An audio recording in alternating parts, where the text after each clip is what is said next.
on your end? I see. Non-scheduled here's I know. Me too. Until then.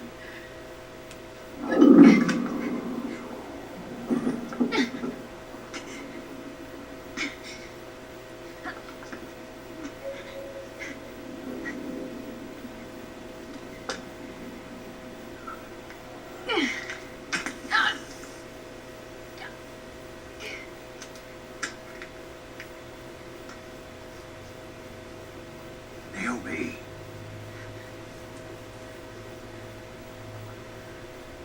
Snake.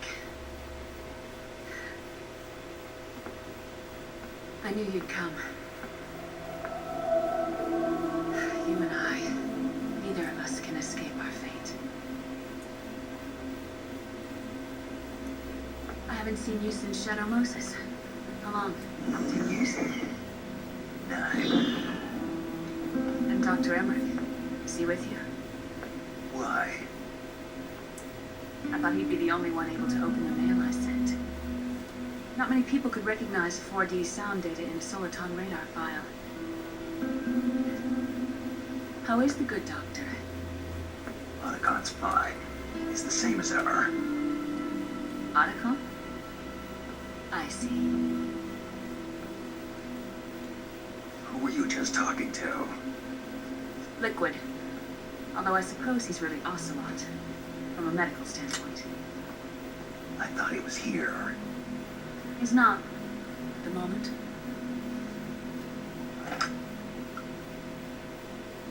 Where are all the guards? They know I won't escape. I'm powerless to resist. I have no choice but to cooperate.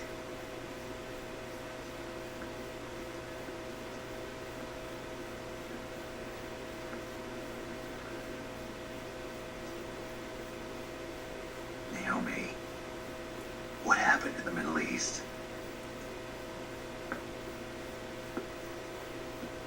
What you saw was the soldiers' emotions run amok. Another product of the system.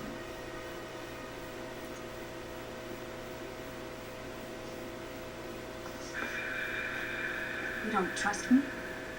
I'm not sure yet.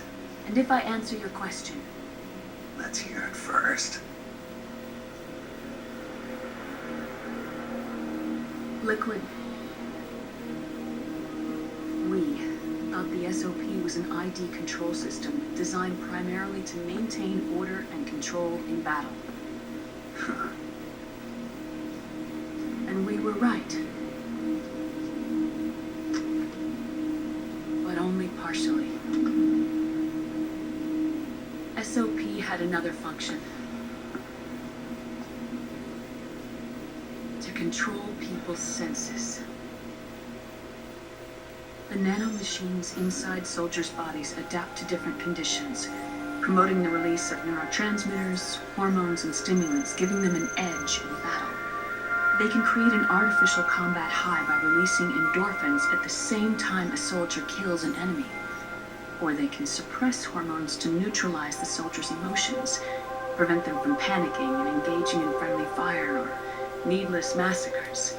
It's all controlled by the system's core AI. It artificially controls the soldier's pain, emotion, senses, in other words, the essence of his being. The skyrocketing demands of the war economy have fueled the demand for more soldiers and more fighting. This in turn led to the development of technologies to rapidly improve their combat abilities and control their actions. The system ensures a steady supply of battle-optimized soldiers at a minimum of cost. But you, of all people, must understand, Snake, that unlike combat technique, a soldier's senses can't be taught. They must be earned through experience. Does this have something to do with that test of yours? The goal was to release the soldiers' nanomachines from the system, but we didn't know about the mental control. And the nanomachines went berserk? No. Our test was a success. At least, it confirmed our hypothesis at the time. Just as we predicted, the nanomachines stopped functioning, and the PMC soldiers were freed from the grips of the system. But the moment the system stopped, all the pain and fury and sorrow, all the trauma and stress, all the hatred, regret, guilt, all the sensations that had been suppressed were unleashed within their hearts. Their memories, unlike their senses, weren't erased. Each enemy soldier they'd killed, each lost comrade, each threat of violence against the innocent, every act of war they'd committed was etched firmly in their hearts. In suppressing the user's mind, the nanomachines exact a heavy burden on his heart. The user's body rejects the nanomachines. This reaction must then be suppressed with drugs. Before the user knows it, his mind is in complete shambles. Snake. Remember Frank? Frank Yeager. Gray Fox. They twisted his body for their experiments and nullified his broken heart with nanomachines. SOP has taken it even further and applied it to living human beings. The sins of war these soldiers carried inside them returned to assault them in the form of unimaginable shell shock. The meaning and the system may have changed. The battlefield hasn't. Until that point, war was like a game to them. And then suddenly, reality came crashing down.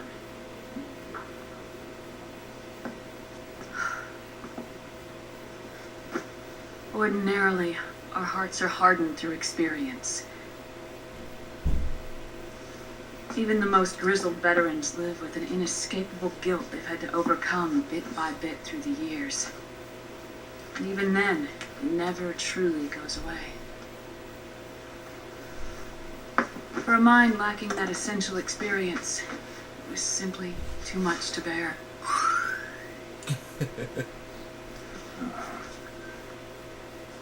But what about me? I've never been under the system's control.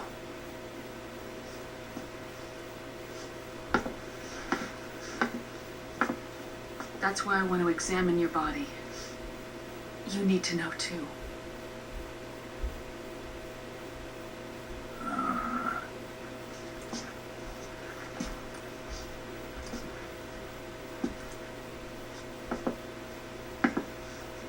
All right, Snake. Undress. Snake, what's gotten into you? Hurry up.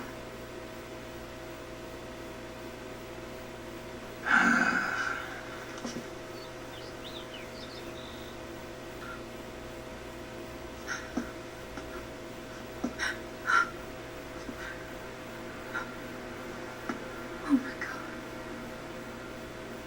Snake.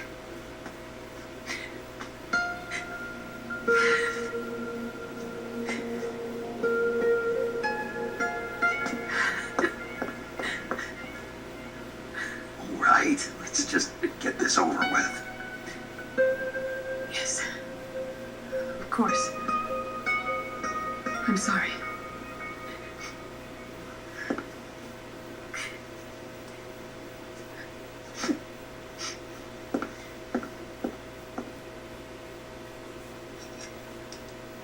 Snake, do you remember what I told you in my video mail about the first generation of nanomachines?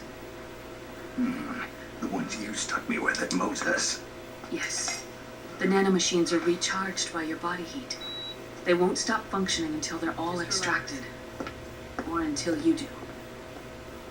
Most of them were lost through bleeding and excretion, but around 30% still remain inside your body, attached to your cells. Not finished yet. The first generation were never ID registered, so they don't react in the same way as the SOP nanomachines.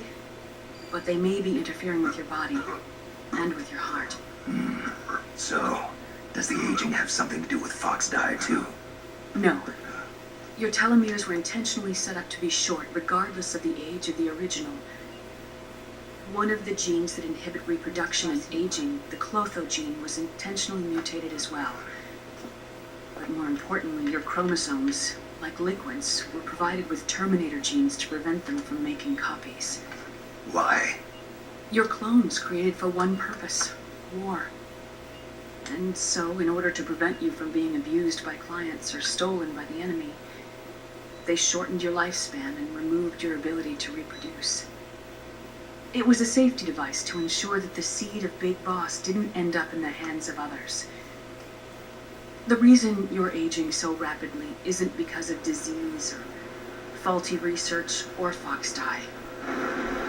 It's how you were born. It's your natural lifespan.